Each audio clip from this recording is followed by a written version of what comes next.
বান্দারে বল তাহলে আমি যে ওয়াদা করেছিলাম ওই ওয়াদা কি তোরা পালন পেয়ে গেছিস? জান্নাতকে পেয়ে বান্দারা বলতে লাগবে, ও রাব্বি আল্লাহ পাক, আপনি যা ওয়াদা করেছিলেন তার থেকে অনেক অনেক অনেক অনেক বেশি সুন্দর নিয়ামত আপনি আমাদেরকে জান্নাতটা দিয়ে দিয়েছে।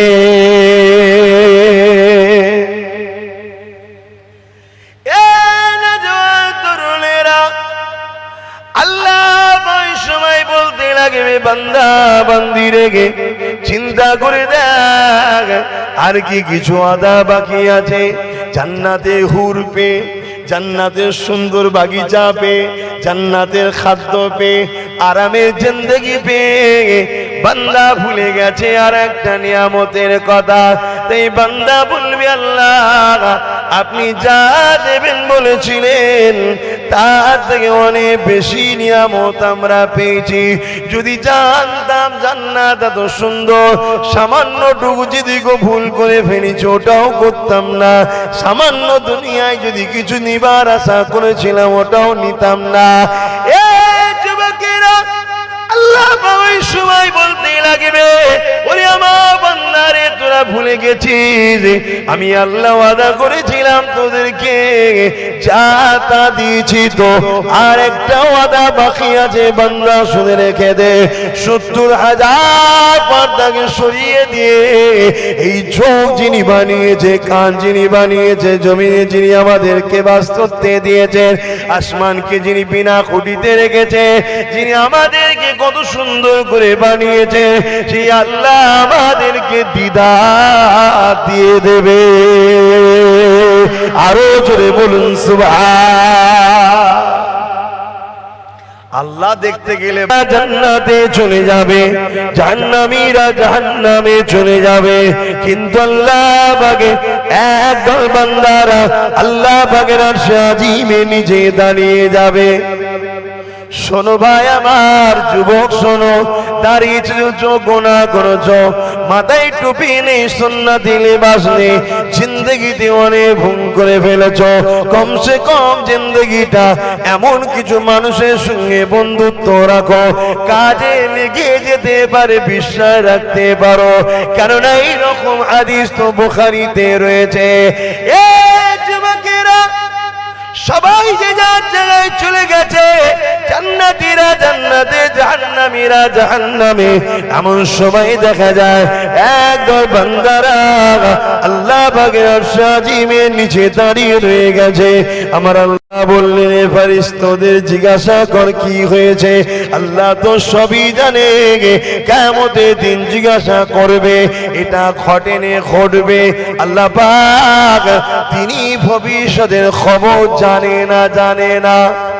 বলুন বলুন বলুন, ময়দানে মাশরে কি হবে জানে না, জানে না।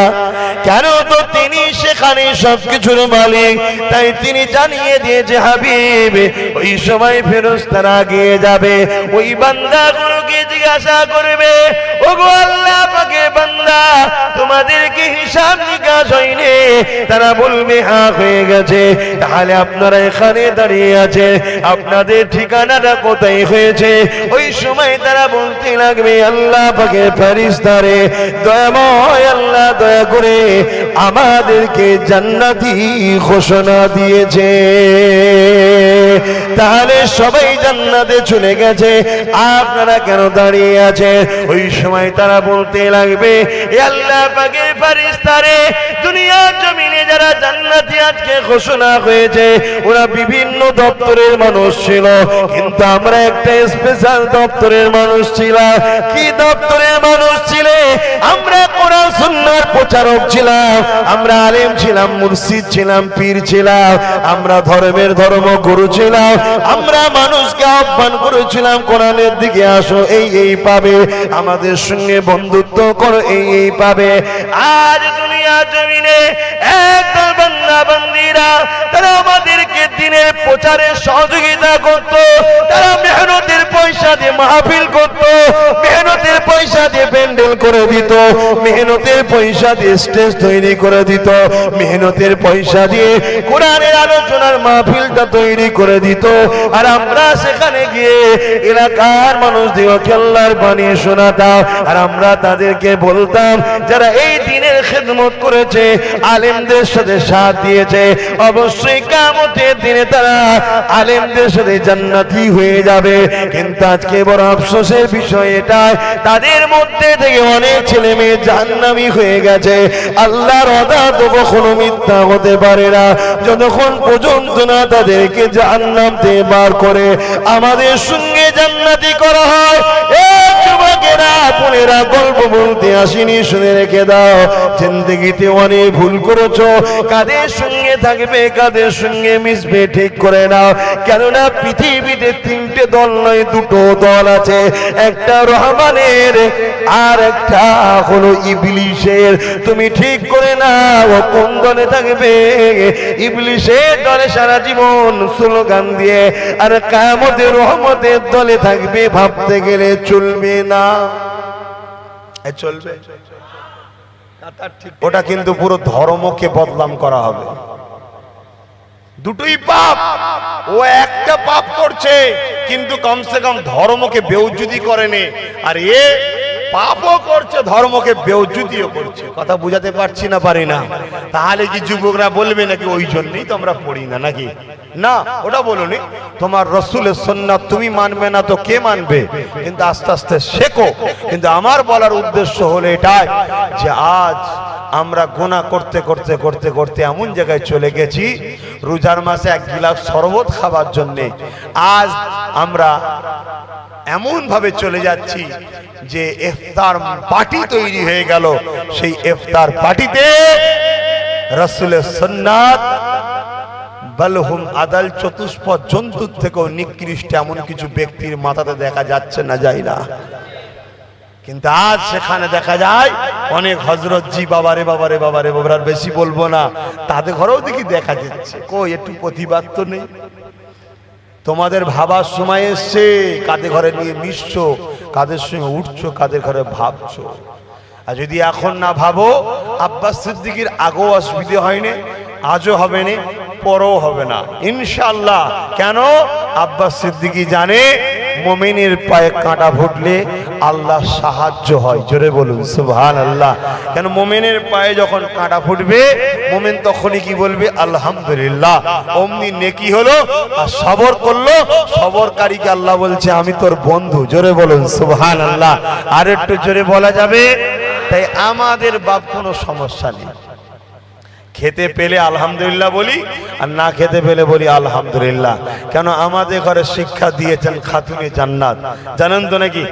খাতুনে জান্নাত কয়েকদিন খাইনে, লাস্টে একদিন তিনার স্বামী বলছেন, আমি হযরতে আলী যে তোমার আব্বার দরবারে একটু যাই, যদি কিছু পাই, নজরানা দেয়, অনেক সাহাবারা নিয়ে আসবো। তো ঘুরে কিছুক্ষণ পরে আসছে, মুখটা বড় মরা। ফাতেমা তো জাহরা জিজ্ঞেস করছে, কি ব্যাপার, মন মরা কেন? বলছে তোমার আব্বার কাছে গেলাম, কিছু পেলাম না, তাই মনটা মরা। হযরতে আলীকে খাতুনে জান্নাত বলছেন, আমার প্রাণ। তবে রহমানের দলটা এত সুন্দর। রহমানের দলে দুনিয়াতে বাদশাহীও আছে, দুনিয়াতে সংসার জীবন আছে, দুনিয়াতে ইনকাম, ব্যবসা বাণিজ্য সব সিস্টেমই আছে, আবার পরকালে জান্নাতও আছে। জোরে বলুন সুবহানাল্লাহ। শুধু রহমানের দলের একটা স্পেশাল বাউন্ডারি আছে। সেই বাইডিং বা বাউন্ডারিটা হলো এটাই, যাই করো নাকি মোহাম্মদ রসুলকে নেতা বলে তিনি যেভাবে করেছে সেইভাবে করতে হবে। জোরে বলুন সুবহানাল্লাহ। বিজনেস রহমানের দলে আছে, কারবার রহমানের দলে আছে, সংসার রহমানের দলে আছে, দোকানদারি, চাষবাস সব রহমানের দলে আছে। তুমি সমাজের জনপ্রতিনিধি হতে চাও, রহমানের দলে আছে। তুমি সমাজের ইঞ্জিনিয়ার হতে চাও, বৈজ্ঞানিক হতে চাও, সায়েন্টিস্ট হতে চাও, ডক্টর হতে চাও, উকিল হতে চাও, সব আছে রহমানের দলে। শুধু একটা সিস্টেম ফিক্স করা আছে, সেটা হলো কি? কারো বাপের কথা এখানে চলে না, এখানে শুধু মোস্তফা জানের রহমতের কথা চলে। জোরে বলুন সুবহানাল্লাহ। আরে জোরে বলে, কে কার নাতি পুতা ওসব এখানে চলে না, এখানে একটাই চলে। আর শয়তানের দলে যে যত বেশি জুলুম করতে পারবে তার কথাই চলে। এটাই হচ্ছে পার্থক্য। কথা বুঝছেন তো নাকি? আমার যুবক ভাইগুলোর অসুবিধা হচ্ছে। যাক, টুপি নেই এসে তবুও বসেছ, সুন্নত একটা পালন হচ্ছে। কমসে কম টুপির যেন দুশ্মনী না করে ফেলে, এটা মাথায় রেখে দিও। কেন এখন টুপিরও দুশ্মন বেরিয়েছে। একদল ইফতার রোজাদার লোকেরা দেখেছি টুপির দুশ্মন, ওরা রোজা রেখেও জাহান্নামে যাবে, কিচ্ছু করার নেই। আমি বলিনি বাপ, আমার রসুল বলেছে। কারণ ৭৩ দল দল হবে, তার মধ্যে ৭২ জাহান্নামী হবে, একটা জান্নাতি হবে। মুজাদ্দেদ জামান দাদা হুজুরকে মানেন তো আপনারা? আরে আমাকে নাই মানকে যান, দাদা হুজুর তো মানেন নাকি? কেন দাদা হুজুরকে মানতেই হবে। কোরআনের হুকুম ও আতিউল্লাহ ওয়া আতিউর রাসূল উলিল আমরি মিনকুম। হাদিস পাক মাইয়াজ্জিদু লাহা দীনাহা, মুজাদ্দেদকে মানতে হবে। কথা বুঝে আসছে? দাদা হুজুর মুজাদ্দেদ ছিলেন। তো সেই জায়গায় দাদা হুজুর রহমাতুল্লাহ আলাইহি যে ওসিয়তনামা রেখে গেছে, ওই ওসিয়তনামার মধ্যে লিখছেন যে দাড়ি, টুপি, জুব্বা এগুলোকে নিয়ে যদি কেউ তুচ্ছ তাচ্ছিল্য করে সে কাফের হয়ে যাবে। কেন? এগুলো হলো হযরত নবী মুহাম্মদ সাল্লাল্লাহু আলাইহি ওয়াসাল্লামের সুন্নাত। জোরে বলুন সুবহানাল্লাহ। তোরা পড়িসনি, মাথায় নেই, খালি মাথায় বসেছিস, কাফের নয়। শুনছেন না? শোনো না যুবকরা, খালি মাথায় বসেছ, কাফের নয়। সুন্নতের একটা সওয়াব পাচ্ছ না। এই যে আমি খুলে ফেললাম, এই মুহূর্তে আমি সুন্নত থেকে বাইরে আছি, সওয়াবটা পাচ্ছি না। পড়ে নিলাম, সুন্নতের সওয়াব হচ্ছে। জোরে বলুন সুবহানাল্লাহ। কিন্তু এটাকে পড়েছি, এটাকে ধান্দায় লাগাচ্ছি। কথা বুঝছেন না? খালি মাথায় থাকার থেকে যে পড়ে এটাকে বেউজ্জুদি করে সে হলো বেশি বড় শয়তান। আমার কথায় কি একমত হতে পারছেন না? পারেন না? কথা খুব ভালো করে শুনবেন। একটা লোক যদি প্যান্ট শার্ট পরে দাঁড়িয়ে চেয়েছে, সিনেমা হলে ঢোকে, লোক গুরুত্ব দেবে না।